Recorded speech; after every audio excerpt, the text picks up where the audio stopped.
The green sea turtle is one of the most recognized and loved reptiles in all of the world's oceans. Like many marine species, these turtles are under threat.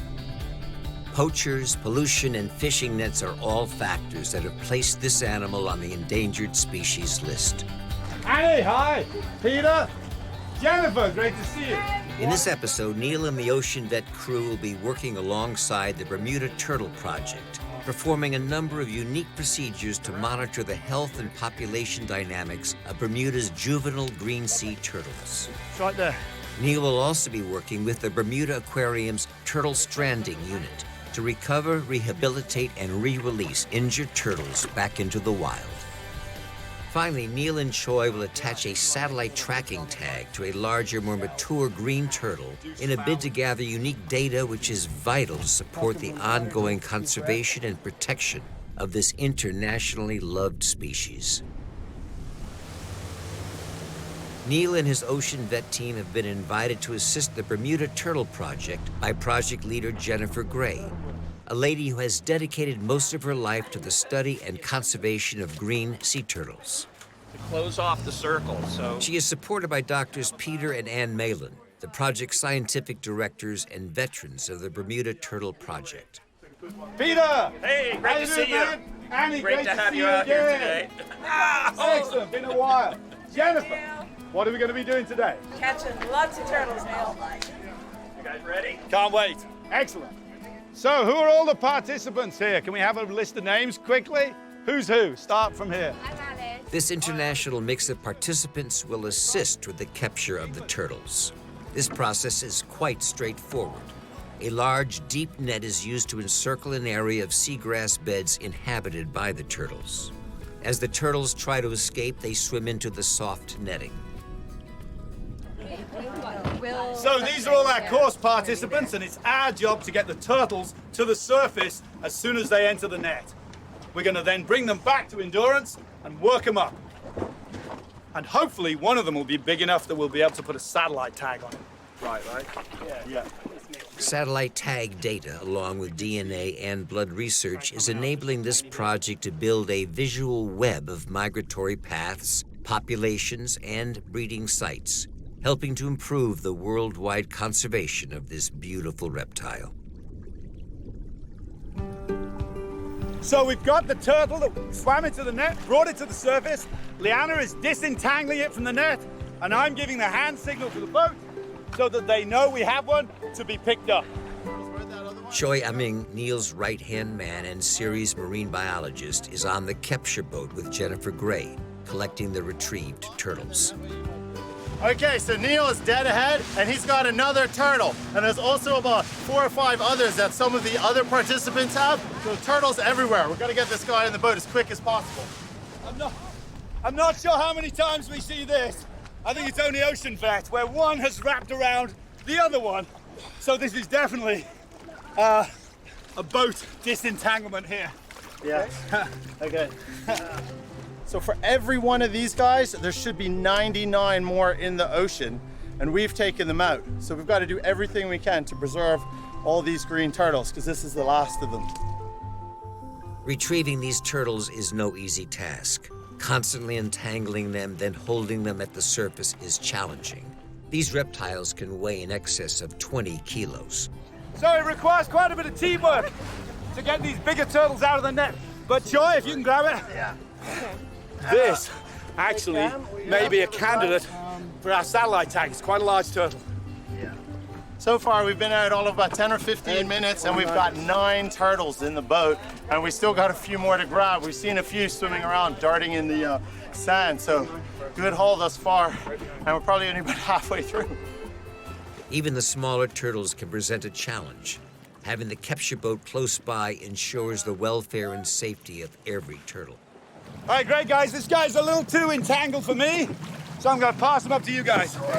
Okay, luckily he's small enough. I can just pull the whole thing out. Okay, buddy. So, that little turtle was a little too badly entangled for me to get him out whilst he's in the water. So we simply bring him onto the capture boat, and Choi and Cameron are going to disentangle him. I'm just going to wet down the rest of our turtles, keep them nicely cool while they're waiting in the capture boat to get back to the Endurance. All right, this is our smallest guy yet. Isn't he cute? So we're just gonna stick him in the back, and a beautiful small specimen. Fantastic. There you go, you got it? Nice. Good man. Green sea turtles are air breathers, so being out of the water is not harmful to them. By cushioning the turtles on these foam noodles, Neil and the team ensure they remain calm and secure during the tagging and sampling procedures. So, every turtle that comes on board gets scanned with this microchip scanner. This is exactly the same one that I use at my vet practice, and Michaela has seen these at Ensmeet because we use these on the dogs and cats. So, we're going to scan this animal, and we're going to scan this left flipper, and we're going to see if there's a tag in it. And this one doesn't have one. We're going to keep moving around the group. We're going to come to this one. Ah, here we go. We can now go and find the details of when this animal was chipped previously, what its history was, and what its tag number was that it shed. Because it's obviously lost the external tag that was applied at the same time as the pit tag. So 14 August 2007, she was marked. 14th of August 2007, almost 7 years ago, and she's back here. And I say she with impunity, right? Because she's been sexed. Well, I have to look at the database to tell you for sure. Oh, okay, all right. We don't have that in that. Some of the turtles don't have the microchips installed, so after fitting some new external fin tags, Neil and Peter implant new microchips. So, we've got a perfect ID number that's unique to this animal. It means researchers can find this, fishermen will be able to identify this creature by simply reading this tag. You seeing these here, Jen? Do these look like healed bite marks to you? They do, don't they? Neil! Neil around? Choi and Jennifer spot signs of injury to one of the turtle's flippers, so Neil comes in to assess the animal. I think there's one more on the front as well, man. Ready to go? So if we compare this rear flipper to the one on the turtle next to him, you can see there's two quite clear semicircular indentations where pieces of tissue have been removed and have then healed over. And the same on his back flipper here, two discrete bite marks and then something from the front also. It's common for these turtles to sustain injuries as they grow up in the waters around Bermuda. Predators such as Galapagos sharks and even much larger tiger sharks are known to feed on these turtles. Anyway, he seems to be none the worse for it, and it's obviously he's able to swim fine. It's just a little bit of an interesting They've healed really disfigurement. nicely. Yeah. These turtles can weigh up to 180 kilos or 400 pounds when mature. Weighing them is an important part of monitoring their health. Okay, so we've just strapped in our turtle. You can see we've got a rope on each fin. We've just put him into the scale. You can see he hangs quite nicely. Seems reasonably relaxed. We're just waiting for the scale to get a reading on his exact weight. So this guy is about 21.6 kilograms, yeah. So that's a good sized animal. They're solid little guys. Next, Neil needs to take some blood. So we're just preparing this turtle to have blood samples drawn for DNA analysis and for sexing purposes. There it is. Your That's blood. sufficient. Just a little more. Just a little more. There's all our DNA that we need. Plenty. Put that blue lid on there. These DNA samples will be compared with that of other international green sea turtle populations. If there's a match, then the Turtle Project can determine what region that specific juvenile green turtle has come from to reach Bermuda. A lot of blood to spin today. Sure. Now that the blood samples have been taken, Choi, Robert, and some of the other participants are processing them in the onboard lab. Now, you can see there's a slight color variance as I pull these out. These more yellowish tinged serums here, they're from older turtles, and the thinking is it's a pigment from all the seagrass that they're eating. So that's kind of neat. So the younger turtles have a clear serum, and the older turtles have sort of a yellowish serum to them. Okay, oh, that's a much more clear sample. So if you look at these two, you can see that one is a lot lighter. That's probably from a younger turtle. And that yellowish stuff, those are the pigments from the seagrass that we were speaking about. Once the blood sampling is complete and the serum is extracted, Neil is ready to release these turtles back into the wild. So we've had a great day here at Somerset Long Bay. We've got a whole lot of turtles that we've worked up, and we're getting ready to release them. We've kept one back because we're going to put that satellite tag on that one creature. It's been a wonderful project. Over the last 40 years, this study has been going on, and it's providing data that not only protects these turtles here in Bermuda, but throughout their Caribbean range. Right. So I'm going to get into the water, and we're going to get these guys released. Let them swim away. The research that's been conducted today will make a huge difference in the fight to preserve green sea turtle populations, not just in Bermuda, but all over the world.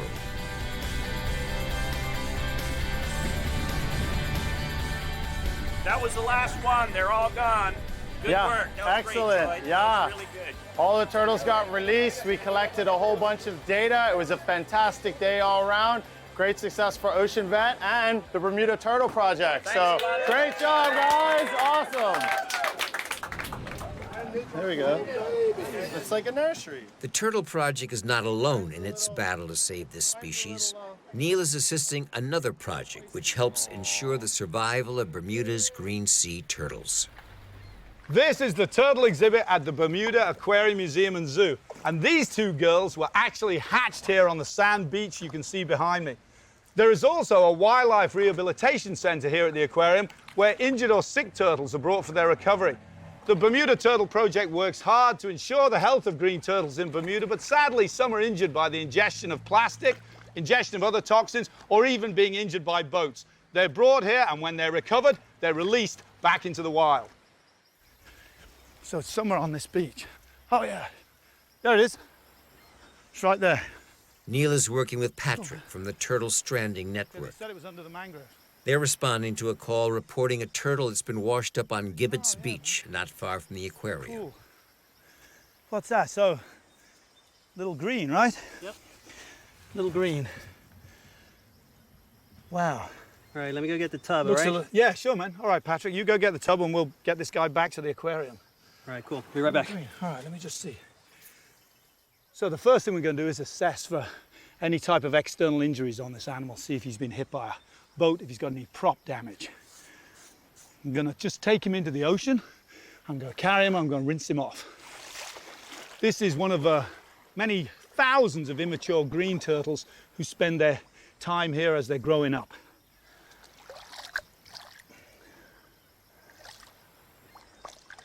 And on my first exam, great news is his carapace has not been injured. We quite commonly see prop cuts all the way through the shell, right the way through into the internal organs. This animal is not damaged. And again, so we look at his ventral surface, we look at his plastron, and his plastron is also intact. Hi, baby. He actually looks in pretty good shape. The only thing I would say is he's pretty quiet for a little green turtle. Normally they'd be fighting me and trying to get away. He's maybe a little excessively buoyant. Yeah, he's floating a little too high. He should be able to be neutral, to be able to pull himself down and sit on the bottom. And this guy's floating with a large part of his back out of the water. So he may have an accumulation of gas in his abdomen. He may have eaten something that's blocking his intestines, and so the gas is not escaping. So we're going to get him over to the aquarium, and we'll get Dr. Ian Walker, who's the curator there. We'll get him to do a full and thorough examination of this turtle, and we'll see if we can help him out. So yeah, if we want to get him up on a table, once we're gloved, I can do that.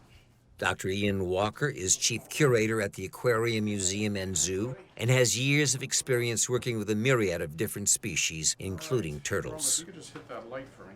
After a routine physical examination and x-ray, he has a suspicion of what the problem with this turtle might be. What we have right here is the trachea coming down and then breaking in the two primary bronchi. Just like you or I. Exactly. Yep. Exactly. Now, interestingly enough, their lungs aren't sitting in a sort of in the thorax. They don't have a diaphragm, so it's just sitting there in their coelomic cavity. And consequently, if they get overinflated, they float. But this is actually a normal reaction for sea turtles in the wild. So a sea turtle in the wild, when it's in trouble, will overinflate its lungs as a way of bringing it to the surface so that it can rest at the surface. That way it doesn't have to expend effort every time it comes to the surface to breathe, because remember, these are obligate air breathers. They have to be up there. Yeah, we've seen turtles like this before, and our current theory is that they probably ingested too much jellyfish.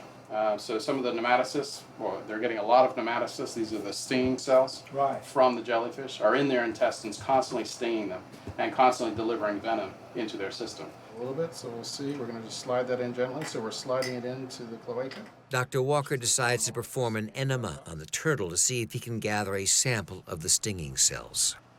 Wow, so this is a nematocyst. This is what you're expecting to see? Yeah, this is exactly, based on the clinical signs of this animal, this is exactly what we thought we might see in this fecal. So it's proven this animal's eaten probably a jellyfish, and presumably there's a lot more of these in the intestine.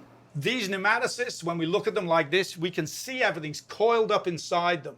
It's really like a jack-in-a-box, where the head of the jack-in-a-box is jammed inside the spring. And as the spring comes out, everything turns inside out like this, and then right at the end of it, there's a stinging needle with a bunch of venom in it. So if these things unload inside the turtle, they poison the turtle from the inside. Hopefully, this little turtle, after a few days under the care of Patrick, Roma, and Ian, is going to recover, and hopefully we'll get a chance to release it back into the wild.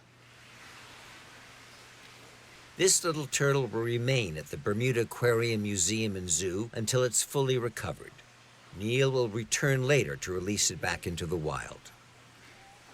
Next up, Neil and Choi are back working with the Bermuda Turtle Project to fit a satellite tag to the shell of one of the larger green turtles they collected earlier. So the value of this type of tag is immense. Not only will it tell us the day-to-day, hour-to-hour movements of this turtle on and off his feeding site to his resting sites when he may be at risk crossing major boat channels, but also, if this turtle does go on his long-term migration, then we may be able to see what route this turtle uses to return towards the nesting site where he originated. The conservation of these turtles is truly an international venture, and that's what the Bermuda Turtle Project is all about. Okay, so this is the satellite tag, and it's the exact same company and exact same technology that we use on our tiger sharks. It's just a different model so it can attach to a turtle shell, just like that. And this antenna here, what it will do is every time the turtle surfaces, it will relay data to a satellite, and we will get real-time movements on where this turtle is. So we will be able to track him almost as if he had a cell phone. Okay, looking good, I think. Yeah. So we're almost ready to apply the tag. Pretty much got So rid of Robert, all I the think ridges. we'll let you do the honors for this. Yeah. And here, I think you want to make a little ridge on the front, so I'll just keep the chopstick at the ready. All right. Let's give it a nice squeeze down. Get it good and seated in the epoxy. So we're making sure that we have a nice, smooth attachment between the shell and the tag. With the tag firmly bonded to the turtle's shell, it's time for Neil and the team to release this beautiful animal back into the ocean. So after an epic day here, tagging and recording data from turtles, we're now going to let this girl go. We've named her Kirsty. And we're going to hope that this animal will actually leave Bermuda and go on its developmental migratory path, and we can follow this animal to some destination in the Caribbean. Who knows where? I'm going to get in the water and make sure she swims away strongly. Well, Ted, you're going to try and hold her upright, right? Yeah. Just make sure she's comfortable in the water. Takes a few breaths. Okay, just take the weight on the back for a sec until there. Perfect. Nice. All right, good grip. So I'm just going to wait for her to take a good breath, and then I'm going to let her go. The release of this turtle marks the beginning of a research project which will have far wider reaching ramifications than the distance this turtle will travel in its lifetime. And it will help ensure the continued research and conservation of its entire species. Wow! So, she took off like a rocket. As soon as I let her go, gone. Out of sight, right? Wicked. By working with these animals, Neil and his team have helped to ensure that green sea turtles are protected not just in Bermuda, but all over the world. These animals have a critical role in the ocean's marine ecosystem. By gathering samples and tagging these turtles, Neil and his team have ensured the continued fight for this animal's survival. Back at the aquarium, Neil and Choi have received good news about the sick turtle rescued earlier.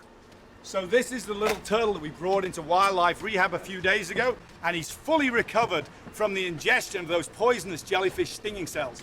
It's time for Choi, Patrick, and I to return him to the ocean. The turtle is being loaded onto the Ocean Vet boat, Bones. From here, Neil, Choi, and Patrick will transfer the turtle to its release site. Neil and the team have selected a location that is rich with seagrass beds, the perfect habitat for this juvenile green sea turtle to thrive. Thanks, Patrick. You're welcome. The Bermuda Turtle Project, the Stranding Network, and the conservation projects that support the research and protection of these marine turtles around the world make a profound difference, but there's still so much more that can be done.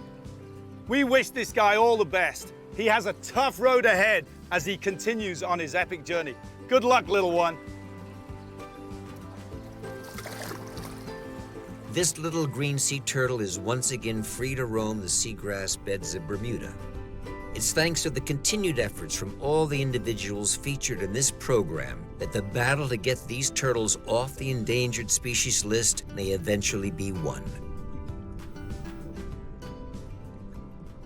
Next time on Ocean Vet, Neil and his team are on a rescue mission to save a prehistoric shark.